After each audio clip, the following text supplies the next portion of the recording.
Il était une fois un roi qui avait 2 filles et les aimait de tout son cœur.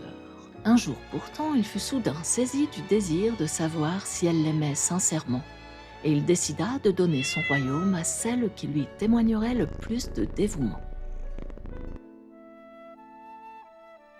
Il appela donc la princesse aînée et lui dit: À quel point m'aimes-tu? Comme la prunelle de mes yeux. Ah, vous êtes vraiment une bonne fille. Il envoya alors chercher la plus jeune et lui demanda combien elle l'aimait. Je vous regarde, mon père, comme je regarde le sel dans ma nourriture. Mais le roi n'apprécia pas du tout ces paroles et lui ordonna de quitter la cour et de ne plus jamais paraître devant lui. La pauvre princesse monta tristement dans sa chambre et se mit à pleurer.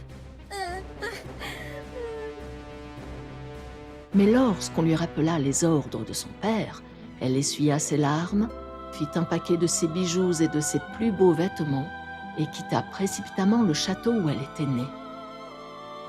Elle marchait droit sur la route devant elle, sans trop savoir où elle allait ni ce qu'elle allait devenir, car on ne lui avait jamais appris à travailler, et tout ce qu'elle avait appris consistait en quelques règles de ménage et des recettes de cuisine que sa mère lui avait enseignées il y a longtemps. Et comme elle craignait qu'aucune ménagère ne veuille engager une fille avec un si joli visage, elle résolut de se faire aussi laide qu'elle le pouvait. Elle ôta donc sa robe et revêtit d'horribles vieux haillons appartenant à une mendiante, tous déchirés et couverts de boue. Après cela, elle s'enduisit les mains et le visage de boue et secoua ses cheveux en un grand désordre.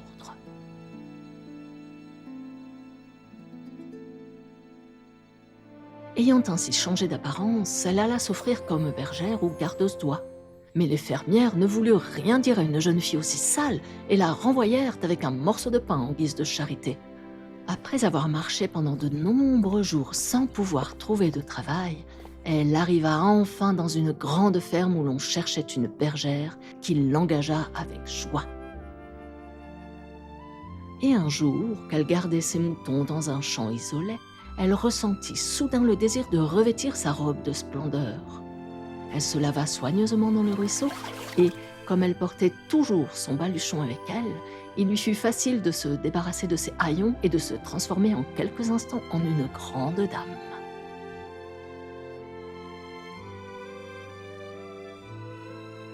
Le fils du roi, égaré à la chasse, aperçut de loin cette charmante demoiselle et voulut l'observer de plus près. Mais dès que la jeune fille vit ce qu'il faisait, elle s'enfuit dans les bois aussi vite qu'un oiseau. Le prince voulut la rattraper, mais il fut arrêté par le patou qui gardait les moutons avec la jeune bergère. Le cheval se cabra alors et il tomba.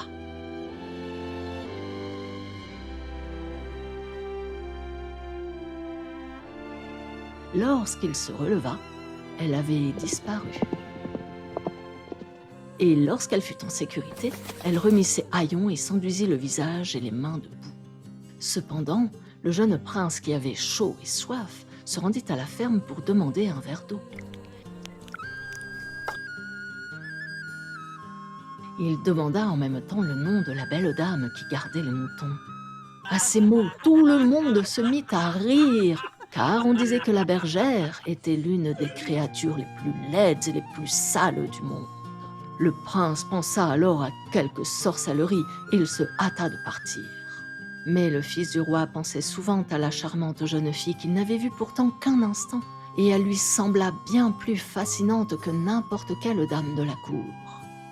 Finalement, il ne rêva plus d'autre chose et maigrit de jour en jour, jusqu'à ce que ses parents lui demandent ce qui se passait, promettant de faire tout leur possible pour le rendre aussi heureux qu'autrefois. Il n'osa pas leur dire la vérité, de peur d'être moqué, alors il se contenta de dire qu'il aimerait bien du pain cuit par la cuisinière de la ferme lointaine. Et bien que le souhait semblât étrange, ils s'empressèrent de l'exaucer, et la fermière fut informée de la requête du fils du roi. La jeune femme ne manifesta aucune surprise à cet ordre, mais demanda simplement de la farine, du sel et de l'eau, ainsi que la permission de rester seule dans une petite pièce attenante au four. là où se trouvait le pétrin. Avant de commencer son travail, elle se lava soigneusement et mit même sa bague. Mais pendant le pétrissage, la bague glissa dans la pâte. Une fois le pain terminé, elle le mit au four. Puis elle se salit de nouveau, si bien qu'elle redevint aussi laide qu'auparavant. Une fois cuit, le pain fut apporté au fils du roi qui le mangea avec grand plaisir. Mais en le mangeant, il trouva la bague de la princesse et déclara à ses parents qu'il épouserait la jeune fille à qui elle irait. Le roi fit donc une proclamation dans tout son royaume et les dames vinrent de loin réclamer cet honneur. Mais l'anneau était si minuscule que même les plus petites mains ne purent le porter qu'à leurs petits doigts. En peu de temps, toutes les jeunes femmes du royaume, y compris les paysannes, l'essayèrent. Et le roi s'apprêtait à déclarer que leurs efforts avaient été vains lorsque le prince remarqua qu'il n'avait pas encore vu la bergère. On la fit venir sur le champ.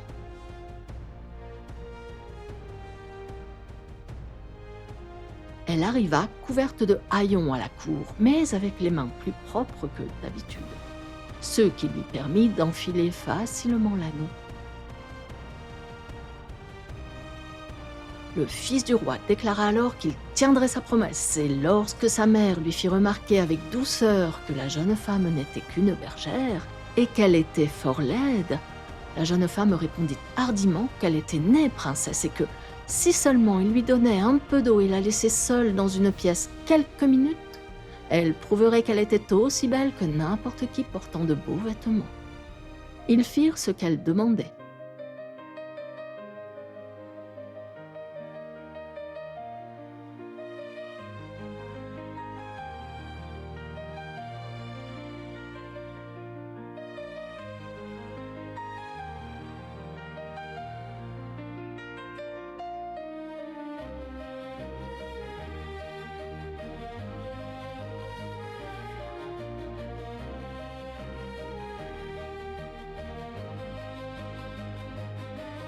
Et lorsqu'elle parut dans la salle en robe magnifique, elle était si belle que tous virent qu'il s'agissait d'une princesse déguisée.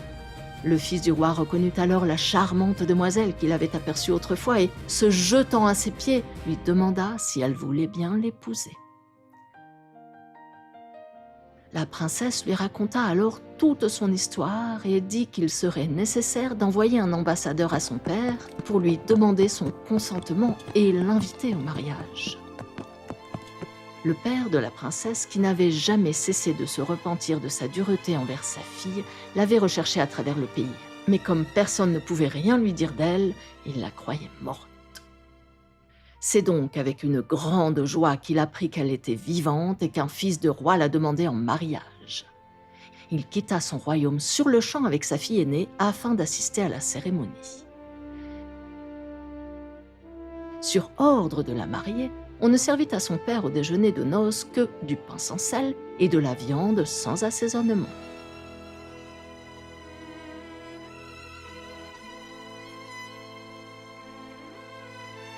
Le voyant grimacer et manger très peu, sa fille, assise à côté de lui demanda si son dîner était à son goût. Non, les plats sont soigneusement cuisinés et servis, mais ils sont tous terriblement fades. Ne vous ai-je pas dit, mon père, que le sel était la meilleure chose du monde? Et pourtant, quand je vous ai comparé au sel, pour vous montrer combien je vous aimais, vous m'avez méprisé et vous m'avez chassé de votre présence.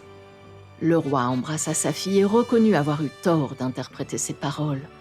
Puis, pendant le reste du festin, on lui servit du pain salé et des plats assaisonnés qu'il déclara être les meilleurs qu'il ait jamais mangés. Les noces durèrent pendant plusieurs jours et le prince et la princesse furent heureux jusqu'à la fin de leur vie. Si tu as aimé ce conte et que tu en veux d'autres, n'oublie pas de laisser un like, un commentaire et si ce n'est déjà fait, de t'abonner. Tu peux aussi activer la cloche afin de recevoir toutes les notifications pour nos prochaines vidéos. Merci d'avoir regardé Contes Toons et à bientôt.